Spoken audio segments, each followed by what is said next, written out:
October 12th, 1957, 11:43 p.m. Joey.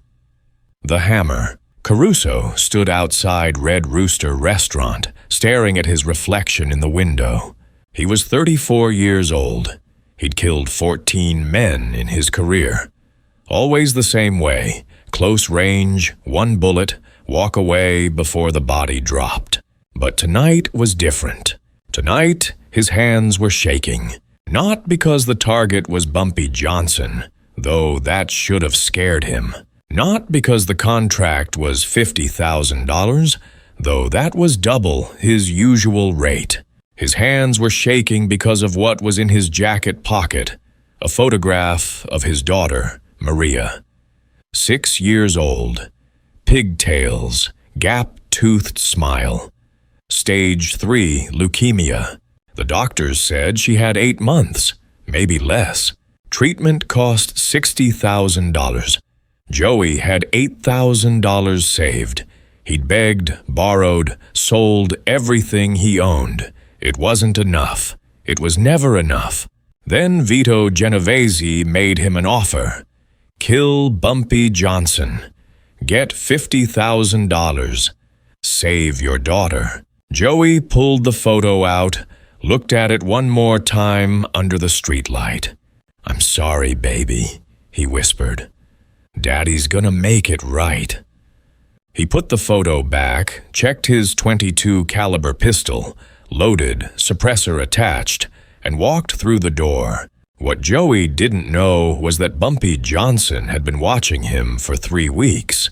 And what happened in the next 72 hours wouldn't just save Bumpy's life. It would destroy Joey's soul. 3 weeks earlier, September 21st, 1957. The call came at 3 a.m. Joey bolted upright in bed, heart pounding. The phone only rang that late for 2 reasons. Someone was dead, or someone was about to be. He picked up. "St. Vincent's Hospital. Your daughter's condition." Joey didn't hear the rest. He was already dressed, running out the door, leaving his wife, Rosa, sobbing in the bedroom. By the time he got to the hospital, Maria was stabilized. But the doctor's face told him everything. "Mr. Caruso, Maria needs a bone marrow transplant. Without it, she has maybe 6 months. With it, she has a chance." How much? $60,000, plus post-op care, medication, call it $80,000 total. Joey felt the world tilt. He was a hitman. He made decent money. But 80 grand?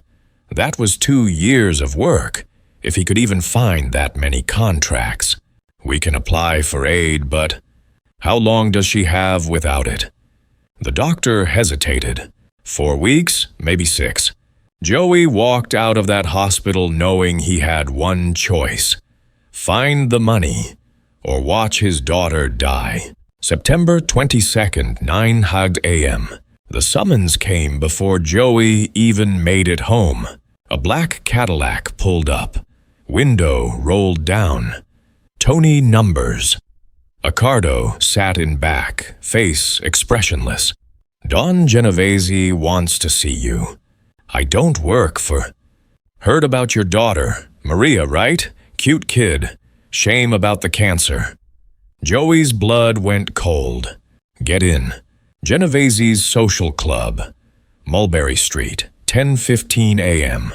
Vito Genovese sat at the head of a long table, eating prosciutto and figs like it was a Sunday brunch. He was 60 years old. Gray hair slicked back, dead eyes, the kind that came from killing for 40 years without hesitation. Joey stood at the other end. Genovese didn't waste time. "Your daughter, stage 3 leukemia, needs a transplant, costs 60 grand. You have 8. He took a bite of prosciutto, chewed slowly. "That's a problem." "How do you?" "I know everything, Joey. I know you've been borrowing from loan sharks. I know your wife's family disowned you. I know you've got maybe 3 weeks before that little girl starts bleeding from her eyes." Joey's fists clenched. "Why do you care?" Genovese pushed a photograph across the table. Bumpy Johnson, standing outside Small's paradise, laughing. "I want him dead. You kill him, I give you $60,000. Cash. Today. Right now." Joey stared at the photo. "Bumpy Johnson? That's suicide." "Maybe, but your daughter lives." Genovese leaned forward. "Or you walk out of here, go home, and watch her die in 6 weeks. Your choice." Silence. "Why me?" "Because you're Sicilian, not Italian. Nobody in Harlem knows your face, and because desperate men don't hesitate." Genovese slid an envelope across the table. $30,000. Down payment. Finish the job, you get the other $30,000, plus a $10,000 bonus, enough for post-op care. Joey picked up the envelope. It was thick, heavy, real. "What if I say no?" Genovese smiled, cold, dead. "Then next week, when Maria's in the hospital crying for her daddy, you'll remember this moment, and you'll know you chose pride over her life." Joey looked at the envelope, looked at Bumpy's photo, looked at Genovese's dead eyes. He took the money. 3 weeks. I want him dead before Halloween. September 23rd, October 11th. The hunt. Joey became a ghost. He rented a studio on 135th Street, paid 6 months up front, told the landlord he was a traveling salesman. Every morning he walked Lenox Avenue with a newspaper and coffee, watching Bumpy's routine. But at night, he went home to Rosa and Maria. He'd sit by Maria's bed, holding her tiny hand, watching her sleep. She was so small, so pale. Her hair was falling out from the experimental chemo they couldn't really afford. Rosa would stand in the doorway, arms crossed, eyes red. "Where'd you get the money for the hospital bills?" "I'm working." "Don't lie to me, Joey." He couldn't look at her. "I'm fixing it. I'm fixing everything." He couldn't do it. Not yet. Not until Maria was safe. So he went back to stalking Bumpy Johnson. Week 2. The pattern. Joey found Bumpy's weakness. Every Friday at 11:30 p.m., Bumpy went to Red Rooster alone. No bodyguards inside, just posted outside. The restaurant was owned by Memphis Slim, Bumpy's childhood friend. Sacred ground. Nobody touched Bumpy there. Joey didn't care about sacred ground. He scouted the location 6 times. Small restaurant, 20 tables, 1 entrance, 1 kitchen exit. Bumpy always sat back left booth, facing the door. Dim lighting, perfect for concealment. Kitchen exit led to alley with 3 escape routes. Joey rehearsed the kill 50 times in his apartment. Walk in, order coffee, wait for Bumpy to look down. 3 steps to booth, 1 bullet to base of skull.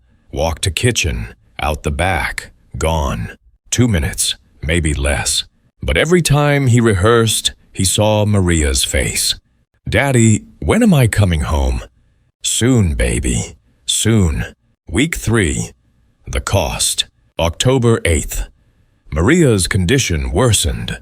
Joey got the call at 2 a.m., rushed to the hospital, found Maria unconscious, machines beeping, Rosa sobbing in the corner.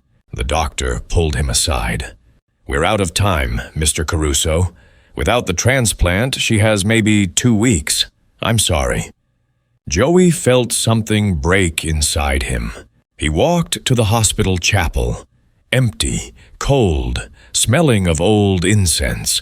He knelt. He wasn't religious, hadn't been to church since his confirmation, but he prayed anyway. "God, if you're there, I'll do anything. Just save her. Please." Silence. No answer, just the echo of his own voice. Joey stood up, walked out, and made his decision. Bumpy Johnson dies Friday night.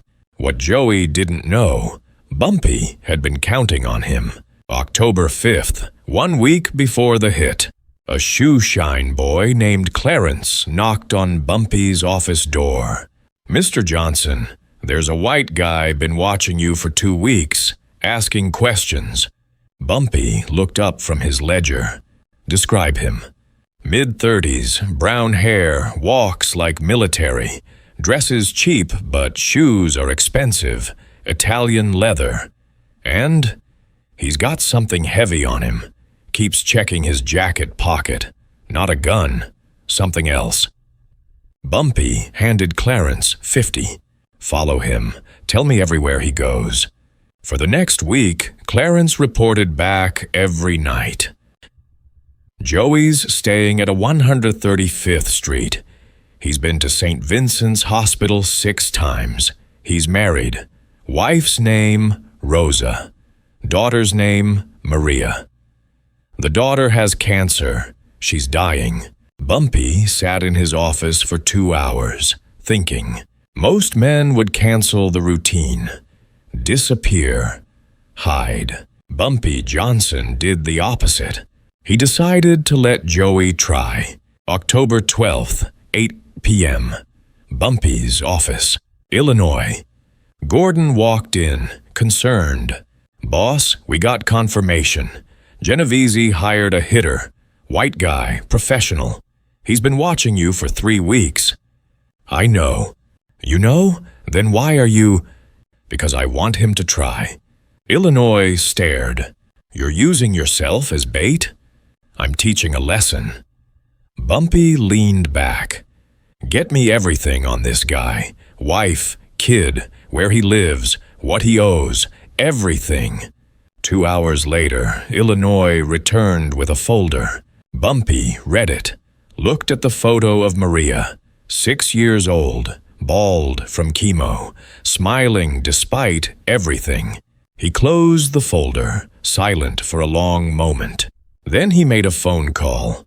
October 12th, 11:32 p.m. Red Rooster. Bumpy walked in at exactly 11:32. Charcoal suit, white shirt. Fedora pulled low. Memphis Slim greeted him. "Your booth's waiting. Fried chicken?" "You know it." Bumpy slid into the back left booth, removed his hat, set it beside him. From his angle, he could see the entire restaurant. 14 customers, 2 waitresses, Memphis at the counter, and 1 man who didn't belong. White guy, mid-30s, sitting at the counter, nursing coffee, not talking, not reading, just waiting. Bumpy didn't react, just filed it away. 11:40 p.m. Joey's heart was hammering so hard, he thought everyone could hear it. Bumpy was here, 10 feet away. Back turned. Vulnerable. Joey's .22 was in his jacket pocket, loaded, suppressor attached, safety off. He took one last sip of coffee, hands shaking, set down a $5 bill, stood up. This was it. He reached into his jacket, fingers wrapping around the pistol grip, and started walking toward Bumpy's booth. 6 feet, 4 feet, 2 feet. He was right behind Bumpy now, so close he could smell the man's cologne. Joey's hand tightened on the gun. He started to draw. Crash! A waitress, young, black, nervous, dropped an entire tray of dishes right next to Joey. Glass exploded everywhere. Joey flinched, jerked his hand, and in that split second, Bumpy moved. Not fast, not dramatic, just slid 6 inches to the left. Joey's gun was half raised, finger on trigger, when he heard a voice directly behind him. Calm, almost amused. "Looking for me?" Joey spun. Bumpy Johnson stood 2 feet away, holding a .38 revolver pointed at Joey's chest. Behind Bumpy, 2 men emerged from the kitchen, Illinois Gordon and Quick Lewis, both armed, both blocking exits. Memphis Slim walked over, flipped the sign to closed, locked the door. The restaurant went silent. 11:43 p.m. Joey's hands were shaking so badly he almost dropped his gun. "Drop it," Bumpy said quietly. Joey pulled the .22 out. 2 fingers, slow, set it on the floor. Bumpy kicked it away. "Sit." Joey sat in the booth, the same booth he'd planned to kill Bumpy in 30 seconds ago. Bumpy slid into the seat across from him, gun still trained on Joey's chest. "You got a name?" "Joey." "Joey what?" "Caruso." Bumpy nodded. "Sicilian? Smart? Genovese sent someone I wouldn't recognize." He took a bite of chicken, chewed slowly. "How much?" "What? How much did Genovese pay you?" Joey hesitated. 60,000. Bumpy whistled low. 60 grand. That's double what Dutch Schultz offered. I'm flattered. He set his fork down, leaned forward. "But here's what I don't get, Joey. You're a professional. You've killed, what, 14 men? You're good at this. So why are your hands shaking like a junkie needing a fix?" Joey said nothing. Bumpy reached into his own jacket. Joey tensed, but Bumpy pulled out a folder, dropped it on the table, opened it. Inside was a photo of Maria. Hospital gown, bald, smiling. Joey's breath caught. Maria Caruso, 6 years old, stage 3 leukemia, St. Vincent's Hospital, room 412. Needs a bone marrow transplant. Costs $60,000. Bumpy's voice was quiet, almost gentle. "You don't want to kill me, Joey. You just want to save your daughter." Tears started running down Joey's face. "Then you understand." "I do." Bumpy closed the folder. "But here's what you need to understand. You think Genovese is going to pay you. You think he's going to let you walk away after you kill me. He's going to put a bullet in your head the second you deliver proof. And then your daughter dies anyway, and your wife dies. Because that's how Vito Genovese operates. He gave me $30,000 up front. Blood money. He gave it to you so you'd commit, so you'd have no choice but to finish." Bumpy leaned forward. "Joey, I've been in this game for 30 years. I know how it works. Genovese doesn't pay his debts. He eliminates them." Joey's voice cracked. "Then what am I supposed to do? She's dying." Silence. Then Bumpy did something Joey never expected. He pulled out a checkbook, wrote something, tore it out, slid it across the table. Joey looked down. $70,000. Made out to St. Vincent's Hospital. Signed, Ellsworth Johnson. Joey stared. "What? What is this?" "That's Maria's transplant. Paid in full. Plus $10,000 for recovery." Joey couldn't breathe. "Why?" "Because I'm not the villain in your story, Joey.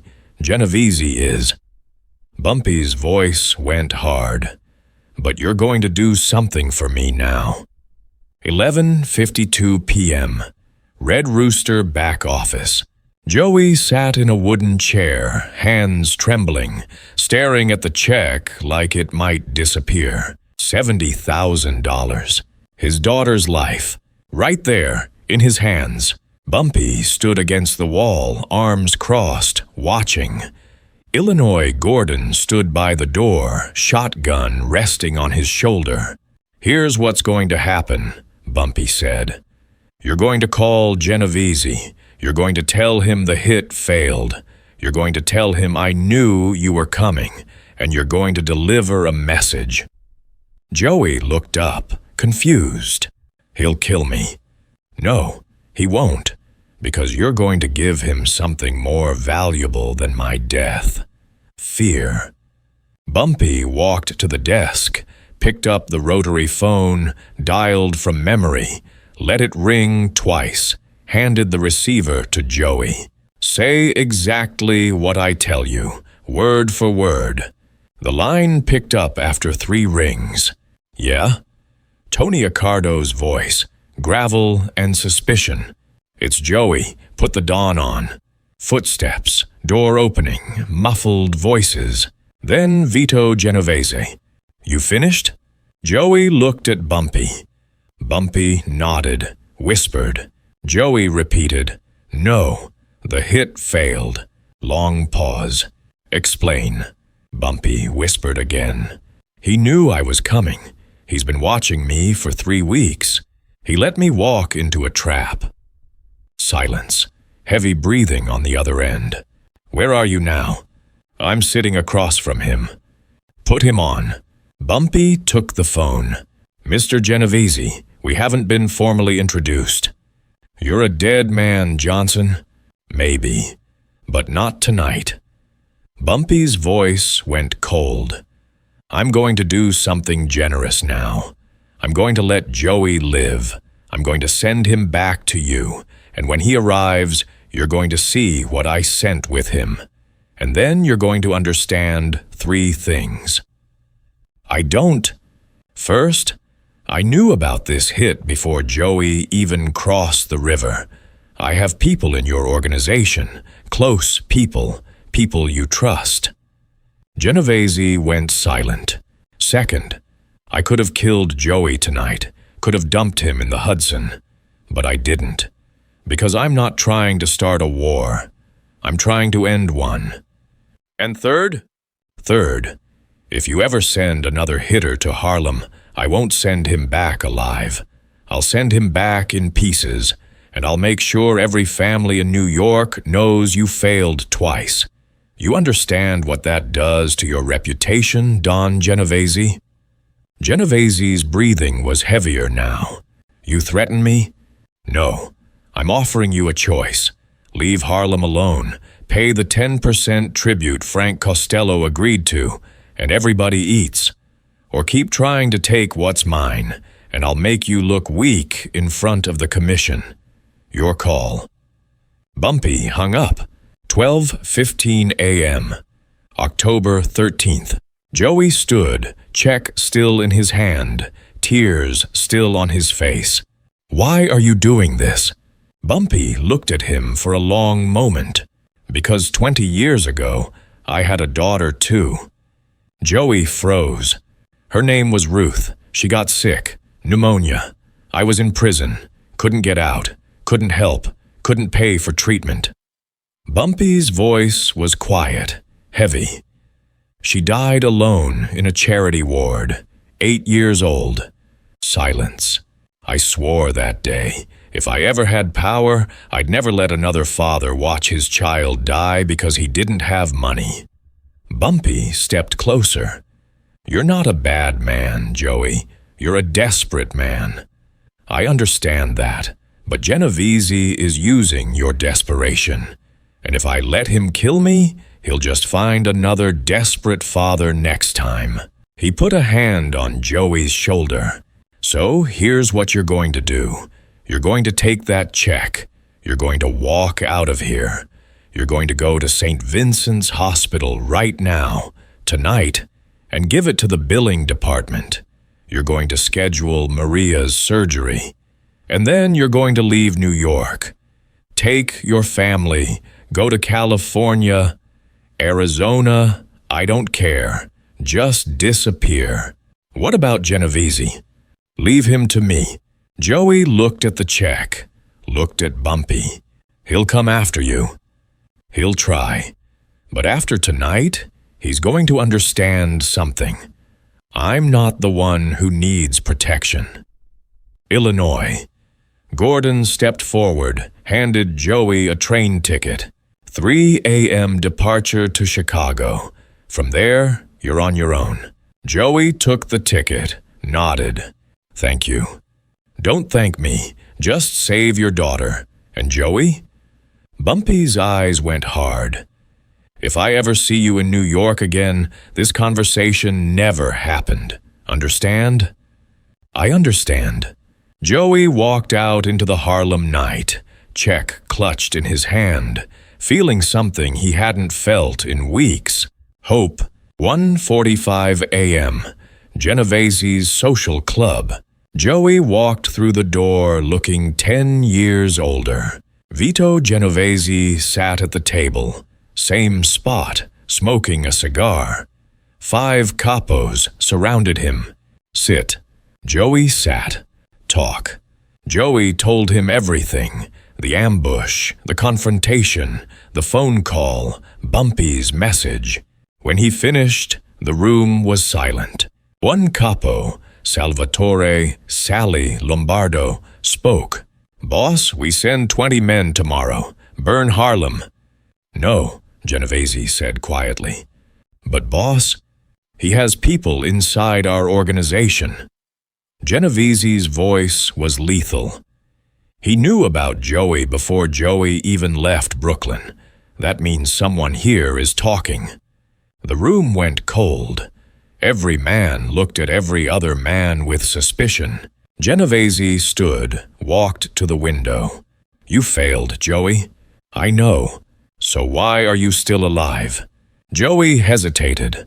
He let me live, to send a message. What message? Joey pulled something from his pocket, an envelope, sealed, addressed to Genovese. He placed it on the table. Genovese opened it. Inside was a single piece of paper with one sentence written in elegant handwriting. Next time, I won't be this generous. BJ. Genovese stared at it for a long time. Then he looked at Joey. Get out. Leave New York tonight. I see your face again. You're dead. Joey stood, walked to the door, stopped. He knew about my daughter. Genovese didn't look up. Everyone knows everything in this business, Joey. That's why you don't have weaknesses. Joey walked out and never returned. Last anyone heard, he was running a hardware store in Tucson, Arizona. Maria survived, lived to be 74 years old, became a nurse. Joey never slept well again. October 14th, 1957. 9:15 a.m. A delivery truck pulled up outside Genovese's social club. 2 men unloaded a large wooden crate, 6 feet long, 3 feet wide, professionally sealed with brass handles. They carried it inside, set it on the floor in front of Genovese's table. Delivery for Don Genovese. Sign here. Genovese looked at the crate, looked at Tony Accardo. You order something? No, boss. Genovese signed. The delivery men left. The room was silent. 6 capos stood around, hands on guns. Open it. Sally Lombardo pried open the lid with a crowbar. Inside was another box, metal sealed with rivets. Attached to the top, an envelope. Genovese opened it. Handwritten note on expensive stationery. Don Genovese, you sent a desperate man to kill me. I sent him home to save his daughter. That's the difference between us. Next time you want something from Harlem, don't send a killer. Send a diplomat. Inside this box is a reminder of what happens when you don't. With respect, Bumpy Johnson.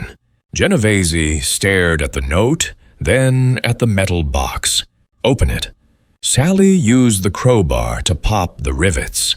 The lid came off with a screech. Inside was 1. Joey's .22 pistol, unloaded, wrapped in black cloth, 2. A photograph. Joey sitting in Red Rooster, hands on table, Bumpy standing behind him with gun to his head. 3. A hospital bracelet. Maria Caruso, St. Vincent's Hospital, room 412. 4. and at the bottom, a full-size wooden coffin lid with brass handles and a brass plate engraved. "Next time, it won't be empty." The room went completely silent, because everyone understood Bumpy Johnson hadn't sent a threat. He'd sent a prophecy. The message was clear. I could have killed Joey. I could have killed his daughter. I chose mercy. Next hitter won't get that choice. October 15th. The commission meeting. Red Hook, Brooklyn. 5 bosses sat around a table. Carlo Gambino, Tommy Lucchese, Joe Profaci, Joe Bonanno, Vito Genovese. The topic, Harlem. Gambino spoke first, calm, measured. "Vito, I heard about your trouble with Bumpy Johnson." Genovese's jaw tightened. "It's handled." "Is it? Because I also heard he sent you a coffin lid, and he saved your hitter's daughter." Bonanno smiled, not mockingly, genuinely impressed. "The man's got class. You send a killer, he sends back a saint. That's psychological warfare at the highest level." "It's disrespectful," Genovese snapped. "It's strategic," Gambino corrected. "You tried to kill him. He humiliated you, saved a child, and made you look like the villain. Now every mobster in New York is asking, why is Vito Genovese trying to kill the guy who saves children?" Silence. Lucchese leaned forward. "Vito, Frank Costello had it right. 10% tribute.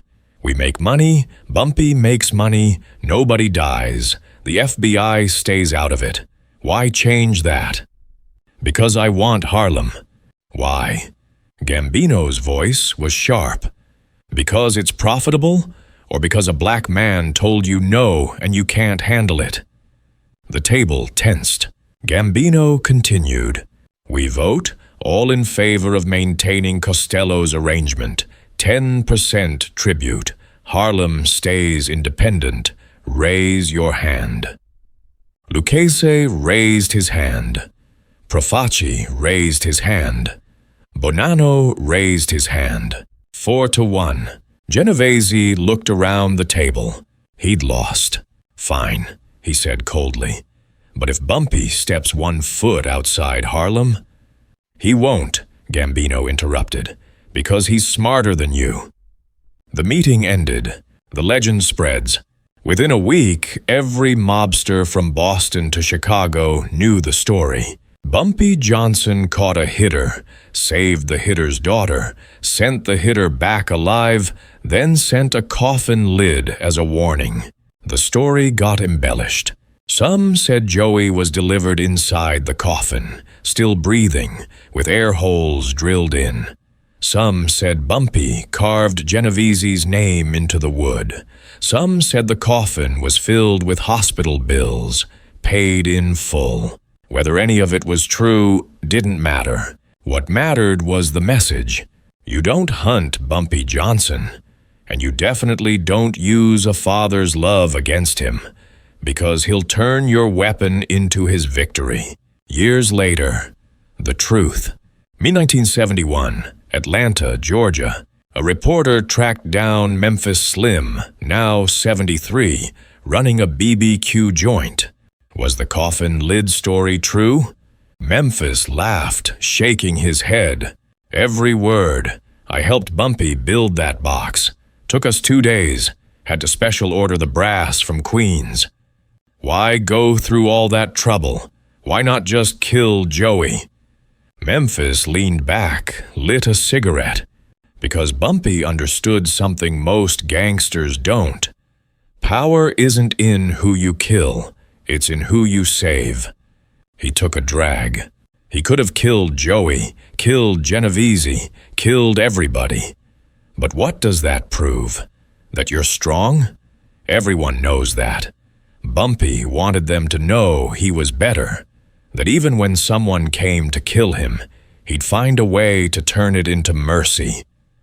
Did Genovese ever try again? Never. Paid his 10% every month until he went to prison in 1959. No complaints, no threats, just business. Memphis smiled. You know the craziest part? That coffin lid still exists.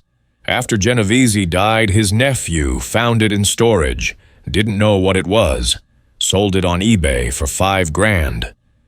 Where is it now? Hanging in a bar in Harlem, right above the pool table at Lenox Lounge. The reporter wrote that down. And Joey? What happened to him? Memphis's smile faded.